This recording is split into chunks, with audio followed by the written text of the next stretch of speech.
In Argentina, tens of thousands of people have taken to the streets in the so-called Cacerolazo protests, or casserole dish protests, in which they express their anger by banging on pots and pans.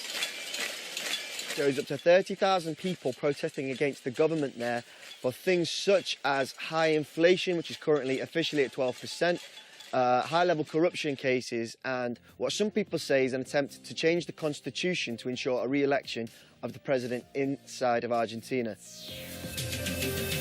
In January, and there is another one here directly responding to his address to the joint sessions of Congress tonight. Those pots and pans you're hearing, this is what is called a Cacerolazo, traditional protest style in Latin American countries.